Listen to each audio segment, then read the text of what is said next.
This podcast is brought to you by RageLifeFamily.com. Go to RageLifeFamily.com to get the latest and greatest Rage Life gear that's custom made and limited edition. RageLifeFamily.com. Thanks for joining, everybody. This is Turn Up Iowa. Today I'm joined by a special guest, a 21-year-old country singer from Des Moines, Iowa, Mr. Royce Johns. We're lucky to have him today. He did a phone interview with me, so I do apologize about the audio quality. Verizon failed me and didn't give me a great signal during the whole interview. So I greatly appreciate the time Mr. Royce Johns spent, and do yourself a favor and check out the links below. That'll have some good info on him. He's at the Iowa State Fair this weekend, Saturday, August 13th at 8 a.m. on the Mid-American stage. So, without further ado, Mr. Royce Johns.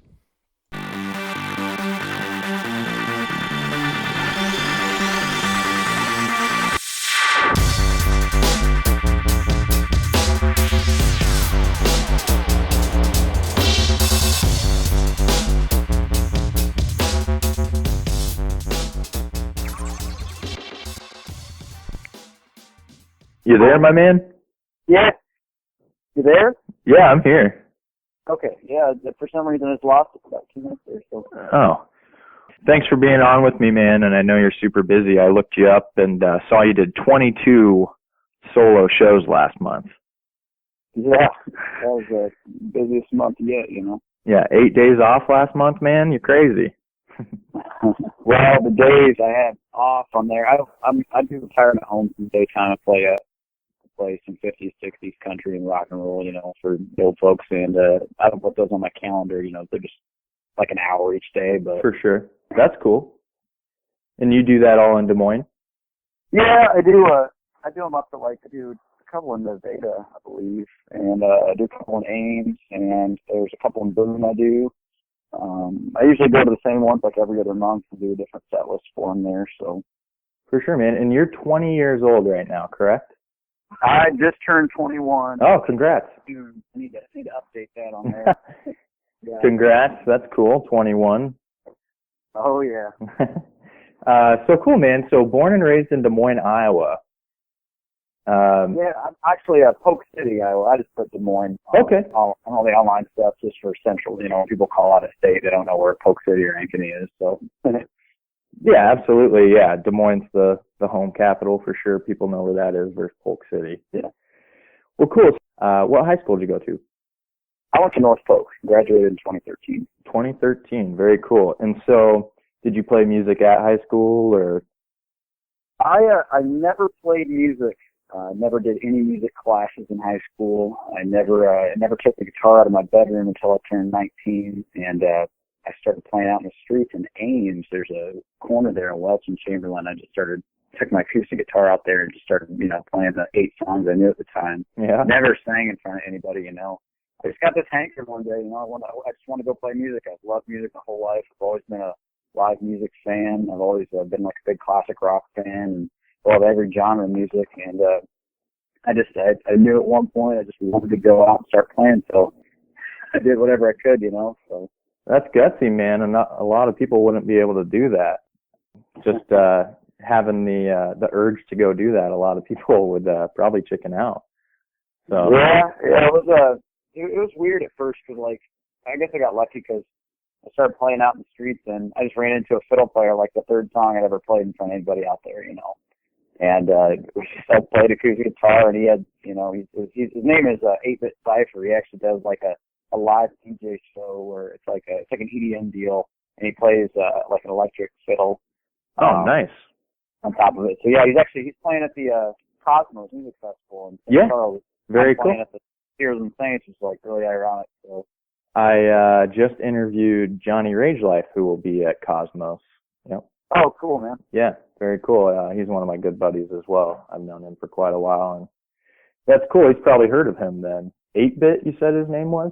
8-Bit Cypher. He's his 8-Bit name is Cypher. Matt. I can't pronounce the last name, like Rottinghast or whatnot, but the first person I ever had to play music with out in the streets, and some guy with like a conga just came out there and started playing with us, and by the end of the night it was like 1 in the morning on a mug night in Ames, and there's 35 people around us. I still got footage of that somewhere, but that is awesome. What kind of feeling would that be, especially your first time getting a crowd and a three-piece band going? It was unlike, I mean, you know, after being able to play in front of, you know, with like a full live sound setup and having someone run sound for, you know, your band and whatnot, and actually having an organized deal, like I guess that's the closest I've ever been to that feeling, you know, just because it was like uncharted. Like I had no idea what I was doing. I still don't know what I'm doing, you know? Yeah. I've become comfortable in certain settings, you know, but like that was just like out of my comfort zone. I loved it. Like it's an adrenaline thing. It's fun, man. You know? Yeah. Oh yeah. I could only imagine, especially like you said, you've never done that before. And right. To some people, they would do that and the outcome wouldn't be the same. So there's definitely you got to experience it probably a little better than most people, but because you're talented, you know. I got lucky, man. That's all I can tell you. When did you start playing the guitar? I started playing electric guitar when I was about 15. Seriously, I got my first guitar when I was 12. It was like a $80 Cort Strat knockoff, and nice. Kind of played with it a little bit, and I really started digging into it when I was about 15, 16, and I don't know, I'd sit in my bedroom and play for hours and hours and hours, along with everything on KGGO and whatnot. So right. Who would you like to play along with? I mean, so you KGGO, classic rock. You said, what were your influences with the guitar and stuff? In 8th grade, man, I was the biggest AC/DC fan. Oh, nice. Angus Young was my hero. A lot of people, that's a common answer for bigger band, but I loved Angus Young just because I was a little guy like him, and he played a Gibson SG, and I just thought it was so badass. A guy like him, he just gets up there and they don't ever split one slow song in there. They're just rocking out the whole time. Yeah. That's awesome, man. What was that? One of the first songs you learned to play was a classic rock song like that, or the first song I ever learned how to play on guitar? Probably I remember sitting and trying to do Thunderstruck. I sat there weeks, man, just getting that. I had no idea. I had like a $30 amp, and that I would sit there and do that intro. Yeah. 6 years later, I'm playing in front of a couple hundred people. It was just I don't know, man. That was the first lick I learned. And then I learned Purple Haze. Oh, nice. Yeah, definitely. Well, and I thought I saw you on your video. You were playing Freebird. Was that? Yeah, there's the new one there. Woo! Shredding it on that thing, man. Who even attempts to play that song live most of the time? And you nailed it. It sounded really good. Man, thank you. So you started when you were 12. You said got your first guitar, correct? What was the family an influence with that, or was that just something that you were like, I want to do this because it's awesome, or you just knew that was something you wanted to do? None of my family, my grandpa, my grandma and her dad, so my great grandpa, they used to play country music. None of them ever read music or anything like that. They used to play, the 50s and 40s, late 40s, 50s, 60s kind of, gospel country music. And my grandma was really the only one in my direct family that played anything. My parents don't play any instruments. They weren't involved in. My dad was an athlete, and my mom was an athlete too. I never was, but they I guess I was the black sheep, man. I was the only person in the family, really, out of all my cousins and everything, that plays an instrument. So. And when did you kind of discover that you could sing the way that you sing? I mean, that's probably the most unique thing about you, my man, is you're 20 years old, and any person that I play a country song for would not guess that, at all. I don't know. I mean, I played, and so after I started playing out, in the streets and stuff, I started going to this blues jam on Sunday nights in Des Moines, the whole avenue, and before it got remodeled and whatnot. And I was, actually no, before that I went to Johnny Mac's at a country jam. And I love country music at the time, but I was trying to, I was more of a guitar player than I was a singer. I still kind of always feel like I am, but I didn't really discover, how to sing, for 3-4 nights in a row and pull it off. And I still don't even know if I pull it off anyway, but until, about a year and a half into it, because I was in a classic rock cover band with a couple cats a little bit older than me there, And we were a trio, you know, we did a lot of songs as a trio. And you know, my biggest fault, I guess, I always thought was my vocals. So we hired a singer out of a band called Wicked Liquors, and it's Paul Michael Davis. And we hired him, and he started singing with the band. And you know, I started really burning my voice out before we hired him, because my voice isn't with all the, you know, the rock stuff. Right. My voice is definitely, you know, with that classic country. You know, that's where my comfort zone is. Yeah. Well, and it shows. I mean, like I was saying, I show people country song and they're just like, that guy's 20. Like, and I could see where you're saying, like, the yelling and screaming, like AC/DC with the loudness and stuff. Your voice just probably wasn't meant for that. No, and I found that out pretty quick after doing it. Yeah. We did right around 100 shows, like, just out the gate. You know, we started playing, after we got that ad in the Des Moines Register, they did an ad. It was on the Iowa Life. We got an article on there. I kept emailing them about, you know, hey, I'm 19 and the other guys in the band are right about 60. And you know, we're just a trio, man. We're jamming. And I got an article on there. It was just, you know, it was a unique band at the time and everything. And after that, you know, I think it was like April 2015, it was on the Sunday Iowa Life column. And we got front page and pictures. I wasn't expecting that. I thought it was just going to be like a, you know, extra excerpt or something. Yeah. And after that, we got like, we did just shy of 100 shows within our, you know, our trio running time. Wow. And I just kind of got a little burned out with, you know, the vocals on that stuff. So I got a lot of offers just to do solo work. And I never sang, you know, in front of a crowd for a 3-hour night with just an acoustic guitar, you know, up until January of this, you know, this year here. So wow. So it's been moving fast for you. Yeah, I mean, I guess as fast as it gets, you know. I mean, it's a unique experience, you know. I think my 5th solo show ever. I got to close for Eric Castley. He still is. He's a capital artist at Nashville. There, he sings a couple songs, like a song about a girl. What was this? Friday Night. Yeah, 2014 hit. And, I mean, I don't know if I was prepared for that or not, but I went up there as a Shotgun Betty's. There's like 200 people in there. It was just shoulder to shoulder, you know. Yeah. And, I got up there and I had mostly like the classic rock, Southern rock, and I had about 30% of my set was country, but I made it all work, you know, enough. And even though, you know, like the owner over there, they're like, this kid, he got up there and he just, you know, did his thing. And I was really lucky with how much, you know, how good a response we got with the whole deal. So I've been doing it since then. That's awesome, man. Doesn't sound like you have any fear. Oh, I mean, you do. I mean, it's the rehearsal helps, you know. Rehearsal, yeah. A little practice. You know? How often are you practicing?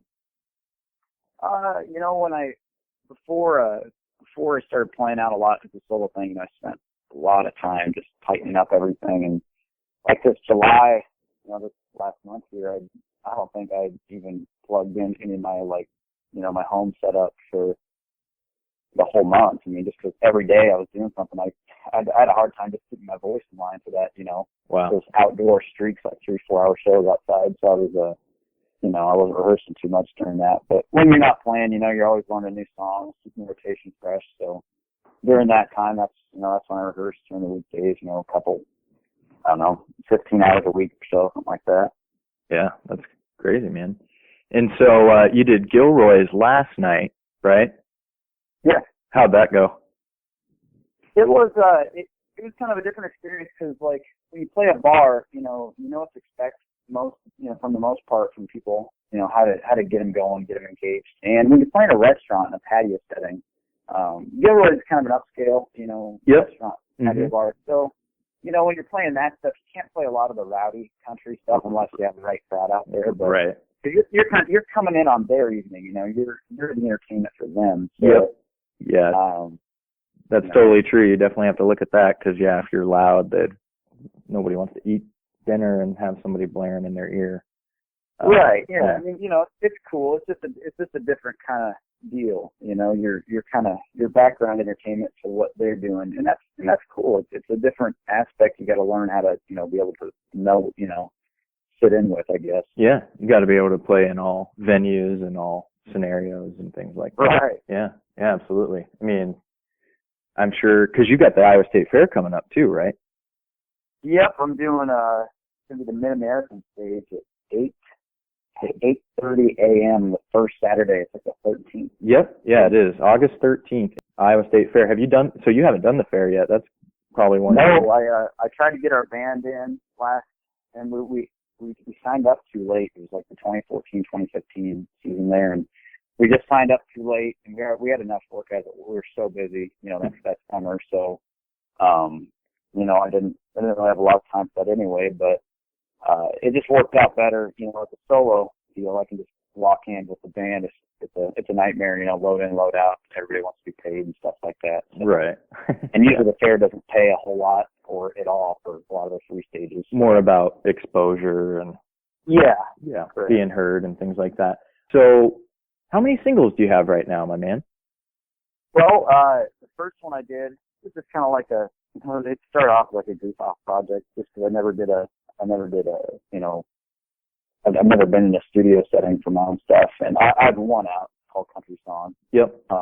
Started out as a joke, so I was like, you need to write a hit or something, just call it, like what's it gonna be called? Just call it Country Song, or something like that. And yeah. I don't know, and it was like cliche and kind of funny. It wasn't really about like the lyrics or anything. It wasn't supposed to be like a super, artistry kind. It was just like a jam, Yeah, and you can hear that in there for sure. It's a good little jam, and I don't mind the lyrics at all, really. And what I thought was cool is that you said you literally recorded it in one day.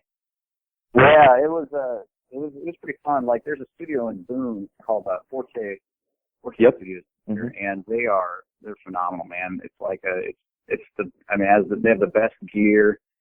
It's brand new. It just got open, within a year or 2 years ago, a couple years back here. And the guy who did it, he handled everything himself, most of the interior, and he spent a lot of time on the place. But I came in there, I had everything prepared. I had a Logic file with everything, how I wanted it, but I wanted it, studio done with the right mics and everything. And Right. I played every part on it except for the drum tracks. Which that's awesome and unique. So you were playing bass and rhythm electric, did a lead electric part. What was that like? It was fun, fortunately enough, I had my drummer from my old band, Lincoln Rock House. Steve came in. I gave him what I was, hey, this is the idea, and played right along with the click track. He laid the drum track. Within an hour or less. It took him a couple takes. They were setting up mics and everything, get the right sound. But I mean, it was pretty phenomenal for how quick that really was. But I was gonna play. Actually, I had the keyboard part ready for it. I was gonna play it myself, and then they actually had like a jazz keyboard player in the house at the time. So I let him as a 3-chord organ Hammond part. So he just played it. But besides that, I did every other part except for the drums and some of the keyboard tracks there. So. And that's got to be a good feeling. I mean, to know that you pretty much did everything for it, and as people liked it. And... Yeah, I mean that was the whole idea. It wasn't like I wasn't out there to like sit or anything. Right. I was having some fun and kind of getting that feel for the experience. Like it's a whole different deal when you play in a studio from live. You're isolated. It's a whole different ball game. And when I go in to record my next stuff sometime this year, hopefully, I will. I have the same experience, and I've learned a little bit from that. So. Yeah, and like you said, it's just another notch on the old belt, another venue that you've gotten an experience to play at, another scenario that you're going to be ready for. Yeah. Yeah, absolutely.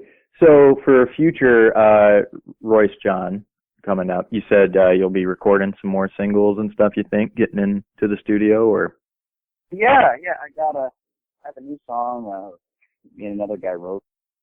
He wrote a lot of it. He helped me quite a bit. He used to write out in Nashville, and he moved back to Iowa here a couple of years back. He was out there. He'd travel back and forth. He'd write with a publishing company and did that for 10 or so years. And so he had a lot of experience in the songwriting aspect, which I really did. I'm a guitar player, but And we wrote a song called Country Music Refugee, which just played for the first time at the Brew House for this Nash FM contest. And I really like the song. I like the lyrics more than anything too. And then there's going to be a good full jam to it. But I took a lot more time to thinking about who I am, what kind of message I want to put across, and I don't know. I have a good feeling about it. He does too, which is really neat because he's heard written a lot of songs. But we want to have that recorded sometime within the next 6 months. We're going to make a trip down to Nashville and hopefully get that all done. So sweet. And are you traveling a lot now, or mostly just Des Moines for your show? Oh yeah, no. I think I put just shy of like 2,500 miles on in July. Oh, wow. Most of the places were over an hour to over an hour away. Right. I did like River Ruckus, and I've been to Okoboji a couple times this last month, and I go back for a double hitter next 2 weeks from now. But yeah, man, I did most of that stuff was like town festivals. At Osceola had a town festival. I did some at St. Charles private party, and I travel quite a bit for it, because people kind of get, I don't want to say tired of you in the Des Moines area, but you want to do as many different places as you can with the current restrictions you do in a month, Yeah, it's better to get exposure just probably. Yeah, that makes total sense. So with that, you're going to start getting into the studio and things like that. What else do you do in your free time right now? Are you going to school or anything, or are you just basically focusing on music? Well, I just got done at BMAC in May for my 2-year degree. I've been working on it, part-time with work and whatnot. That's awesome that you're able to do that and do what you love, too. Hey, anybody can get a BMAC degree. Textbook, man. Nah, man, everybody downplays that, but you're still putting in the work, and, not too many people have 22 solo shows in a month, and they're still getting their degree, so I wouldn't downplay that, man. Yeah, I've been done with them since May. I took my last online class, but yeah, I've been juggling that with the music, and now that I'm like actually done with it, I think the end of the summer semester ended in July. I finished my online classes early, but anyway, that's all taken care of. That's nice. That was kind of the biggest stress point besides music, but I don't really have a lot of free time besides that. I bet not, man. Either working on. I got a full band under wraps here. I haven't really announced it online or anything yet, but our first show is going to be October 8th at the Whiskey House in Ankeny, which hasn't even been opened yet. So sweet, you just did announce it as soon as this gets loaded up. So yeah. Oh yeah, yeah. So, October 3rd, you said? October 8th. 8th, sorry. Very cool. We'll have an opener. I don't know who the opener is exactly from my booking agent. I don't know who she's decided on it, but we're going to be doing a show from 10 to midnight, and the opener will be from like 8 to 10, something along that line. So that, and we have another show booked in December at the Brew House, December 10th. So hopefully everything, comes together well. We rehearsed and just kind of kept it under wraps until we did our first show, and that reception went, Yeah, for sure. Well, cool, man. I only got a couple more questions for you. Again, I appreciate you with your time. You're 20 years old.